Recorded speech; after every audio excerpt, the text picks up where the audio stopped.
Hi everyone, this is Fortuna, your AMC clinical tutor. Welcome back to my channel. Hope you're having a wonderful day.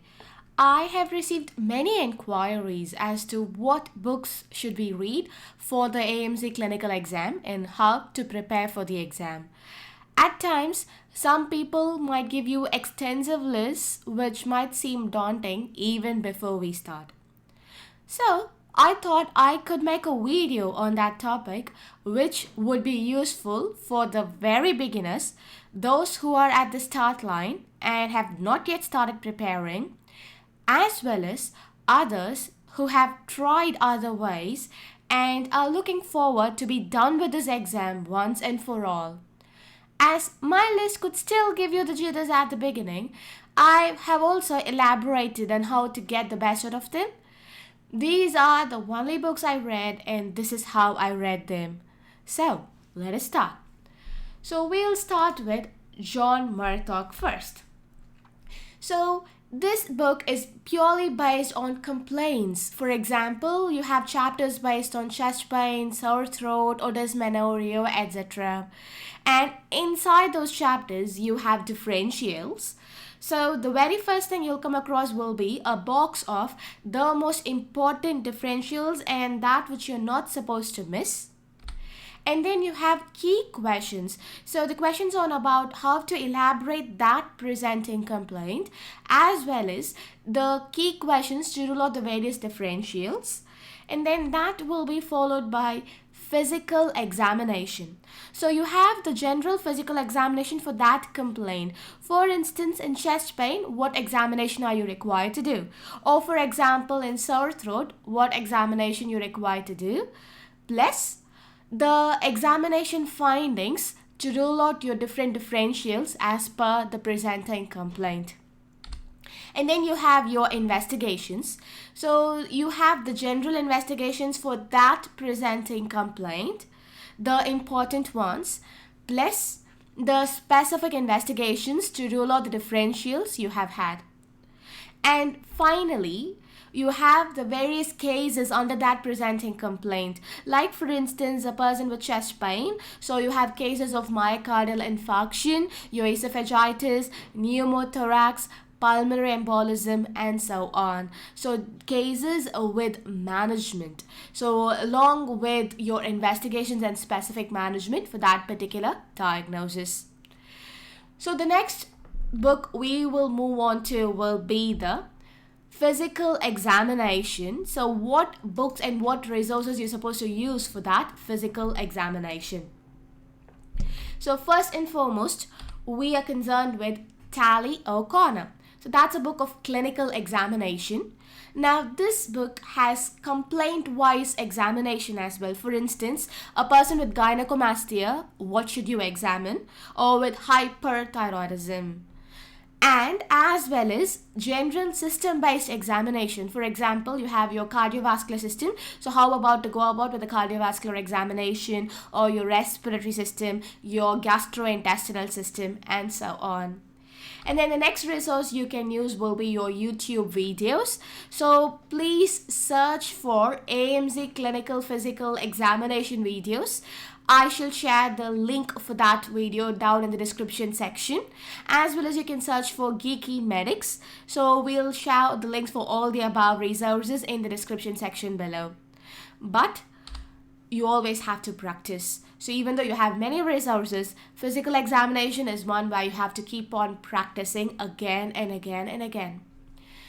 So the next thing we will move on to will be your AMC Clinical Handbook, the most important resource. So how to make use of this important resource? So first and foremost, so this is the book image. So for those who are just starting, so this is the book that you have to follow. It's your AMC Handbook of Clinical Assessment. So this book, they'll give you the scenarios. So read the scenario. The scenario will have the tasks and the questions them just like as it is in the real exam. So please read them. And then you will role play. So role play just like the real exam. So take 2 minutes for reading the question and the tasks and 8 minutes for performance. And after you role play, you can check out the detailed explanation which will be also given here. So you have the solved explanation for that scenario, which includes all the key points that you're not supposed to miss, as well as errors that you have to avoid, which could sometimes be costly. So this is how you make the best use of this book, the AAMC Handbook of Clinical Assessment. So the next thing that we are concerned will be your recalls. So when I say recalls, it's advisable that you collect at least 1 year recalls. Some people tell you like you have to follow 3 years and 4 years. Please remember, 1 year recalls will be more than enough. And in that recall, so while you're preparing with your recalls, always use your cluster-wise approach. For instance, you start with, say for instance, the February 22nd date of 2020. And in that day, you had a case of a 56-year-old male comes with chest pain. So you will role play as well as read all cases of chest pain, not just the diagnosis that was given on the 22nd. Say for instance, on that day, that is on the 22nd of February, it was a case of myocardial infarction. It's fine, but while you role play, you will role play all the chest pain scenarios and read all the chest pain scenarios. And then most important, always try to find a study partner or a group, whichever is suitable for you, because only when you practice with someone, it'll be as if you practice in the real exam, as well as it'll help you with your communication skills. Now, you might be very good in English, but this is about your communicating. So always role play with a study partner or a group, whichever is your preference. And then the next resource will be the guidelines. So what are the guidelines and how to make the best use of them? So the guidelines are, the first and foremost is your RCH guidelines for pediatrics. So no matter any pediatric scenario, you can always search the description section here to come up with your management or the investigation which is essential, and sometimes even the differentials, the history or your physical examination. So the RCH guidelines for pediatrics are very important.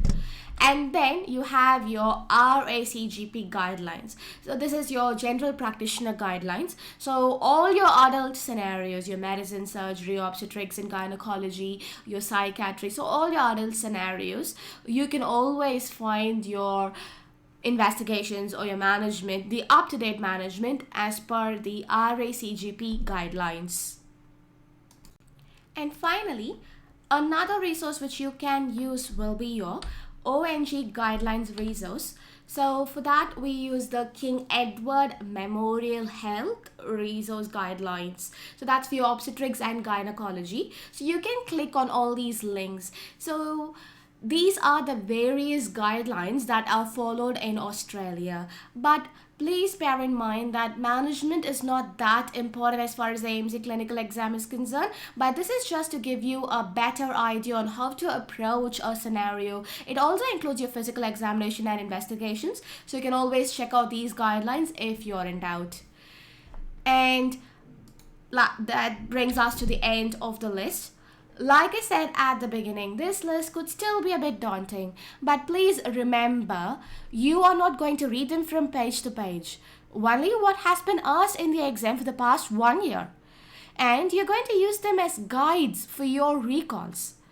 I shall discuss in detail about how to make the best of Murdoch's general practice as well as Tally O'Connor books in separate videos so that you can start preparing for this exam the right way. And also remember, hard work and loads of role play still are the keys in clearing this exam. So all the very best for all those who are looking forward to attend this exam, and thank you for watching this video.